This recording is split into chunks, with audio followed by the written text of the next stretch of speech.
So ayan mga kadrama-rama, alam ko pong inaabangan nyo po no, yung next na mangyayari dito sa Shining Inheritance. At alam naman po natin mga kadrama na hanggang ngayon ay talagang gusto pa rin talaga malaman ni Lola Aurea at saka nila Ina kung sino po talaga yung mastermind ng lahat ng ito no, ng mga pangyayari. Dahil bakit nagkakaganito yung mga apo niya, bakit biglaan itong pagpasok dito sa company nila, diba? Kasi meron po talaga silang mastermind at yun po ay si Charlie. Kasi noon pa man po, nung nagkaroon sila ng meeting, nakikitaan na talaga ni Lola Aurea itong si Charlie na may something po talaga sa kanya. Bakit against siya dito kay Ina? Dahil alam naman po natin na itong si Charlie din, gusto din talaga niya na mapunta sa kanya yung kumpanya.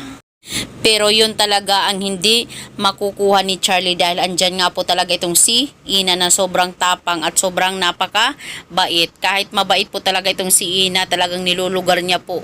Kung kailangan niya talagang gawan ng paraan talaga, ay gagawan talaga ng paraan ni Ina. Kung kailangan niyang mag-stand sa kanyang ground, ay mag-stand talaga sa ground itong si Ina. Yun talaga ang ikinabuti talaga ni Ina na nakitaan din talaga ni Lola Aurea dahil itong si Ina ay sobrang mapagmahal, maalalahanin, marunong talagang makisama sa mga tao, kaya yun ang nagustuhan ni Lola Ina sa kanya. Kaya itong si Charlie ay hindi po talaga siya magtatagumpay mga kadrama dahil malalaman pa rin talaga ni Lola Aurea itong kanyang mga pinaplano, diba? At sasabihin din ni Lola Aurea sa kanya na hindi mo ako mapapabagsak dahil andyan si Ina, Charlie. At alam ko yung galawan mo. At alam naman po natin mga kadrama na itong si Charlie ay dating attorney nga po talaga ni Lola Aurea. Pero yun, talagang papalitan talaga ni Lola Aurea itong si Charlie dahil wala pong nakikitang pag-asa sa kanyang galawan. Dahil parang nakikita ni Lola Aurea na may something po. Kaya ngayon pa lang talaga ay itong si Lola Aurea ay nag-resign na nga po talaga bilang may-ari ng kumpanya or CEO dahil ibibigay na nga po niya yung kanyang posisyon dito kay Ina. At yun talagang ikakagulat na ng lahat. 'Di ba?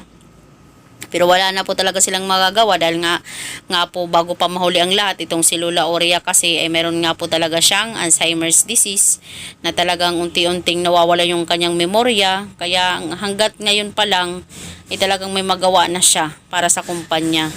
Kahit naiwan niya ito kay Ina ay safe na nga po ito at okay na, 'di ba? Kaya itong si Charlie, maraming mga ginagawa para nagnanakaw, kung ano-ano, diba? Pero hindi pa rin talaga siya magtatagumpay mga kadrama. Abangan na lang po natin. Don't forget to please like, share, and subscribe my channel. Bye! Abangan!